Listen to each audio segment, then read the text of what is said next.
Hi, my name is Pat Ragan, and I'm the short-term missions pastor at First Baptist Church of Atlanta. And I just wanted to share with you just a little bit about my first mission trip experience.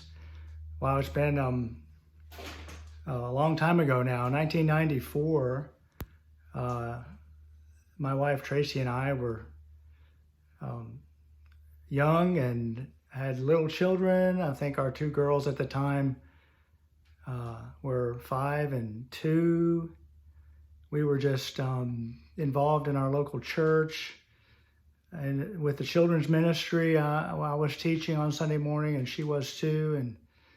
And the church we were part of, a Baptist church in Chattanooga, had Bible preaching, teaching, missions-oriented church. Really had just started out with a new missions emphasis, with a new missions pastor.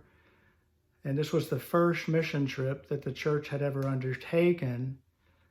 And Traci and I were just really, quite honestly, minding our own business, doing what we felt led to do. They're involved in the church and ministry, and the kids were involved in, well, they were little, so they weren't there yet, but Awana was on the horizon, and it was an exciting place to be at the time. And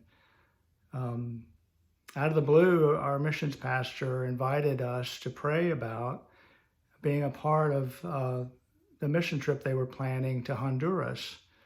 It was a medical team they were planning, but they were also going to have children's ministry going on alongside the medical clinic. And so they needed people to be to provide leadership for the children's ministry, basically.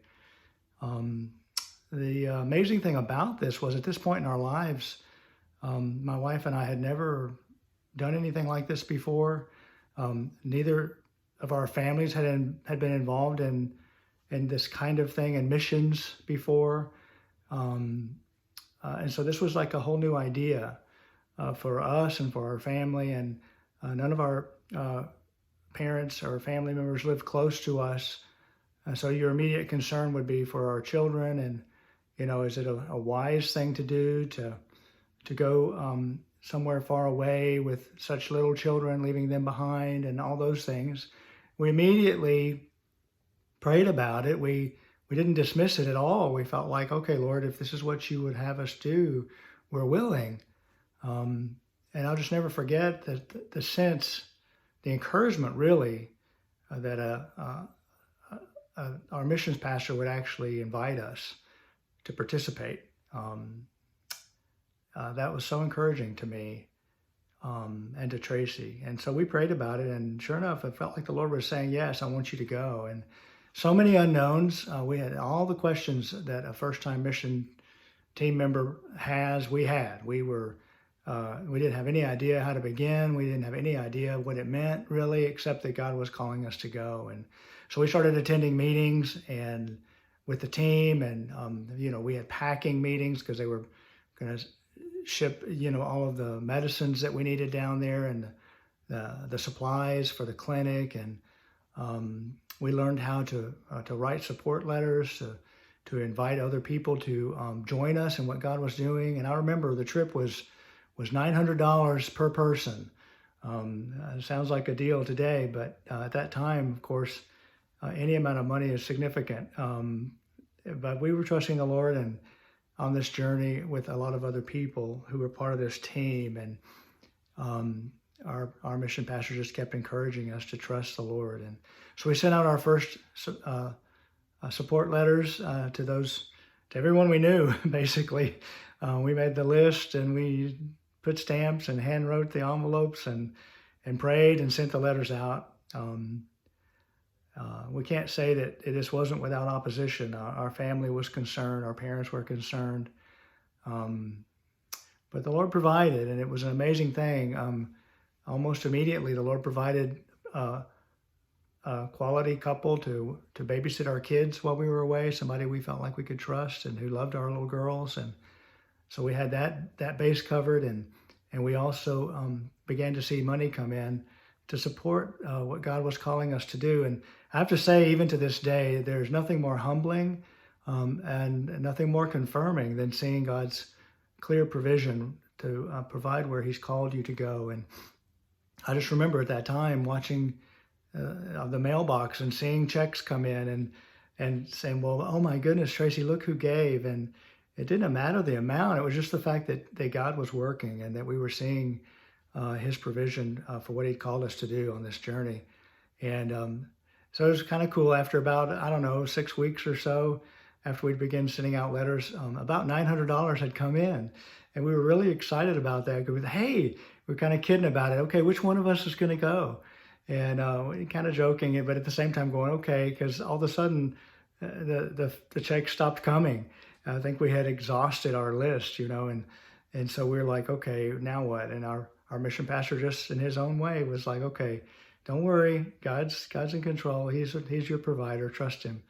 And so we did, and we kept going to meetings and kept getting ready for the trip. And sure enough, another month went by, and nothing else came in, and we were getting a little anxious. And then something happened to the people who were going to watch our kids, and they couldn't do it anymore. So we had to scramble, and as it happened, it involved some family members in watching our girls while we were away. And so God provided again, just in the nick of time, really. And so we kept moving forward. And I'll never forget, 2 weeks before the trip, and we were really concerned, 2 weeks before the trip, our mission pastor called us and he said, guess what? He said, a man came in my office last week and he sat down and he said, okay, I need to know who still needs support for this mission trip.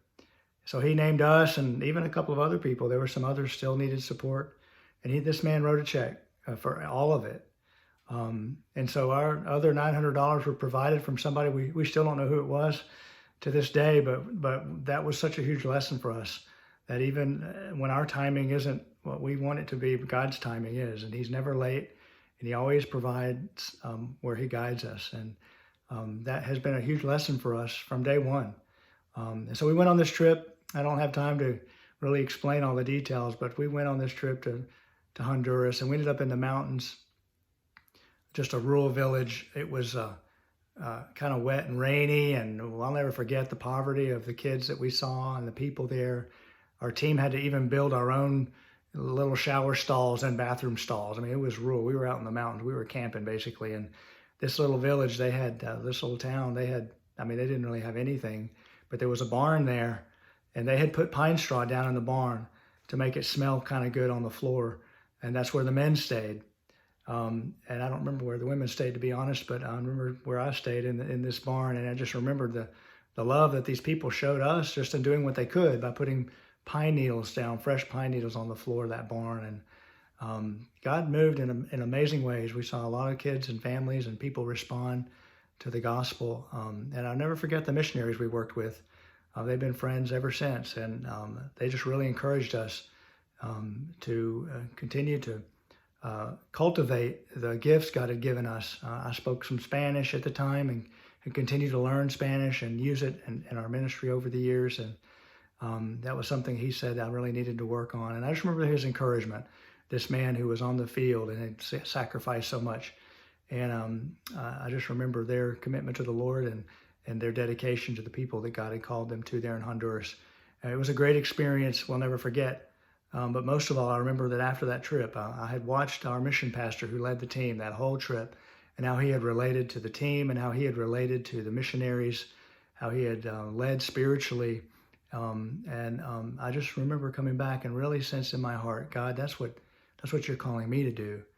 And by His grace and His mercy and in His time, sure enough, a few years later, I was able to step out in faith and become fully involved in vocational full-time Christian ministry, helping others take steps of faith like we did, and join God in what He's doing around the world. And again, by God's grace, even today, we continue to get to do that. And so thank you for letting me share. Lord bless you as you continue to follow Him. God's at work in the world. And it's an amazing privilege to be a part of what He's doing. Lord bless you. Bye now.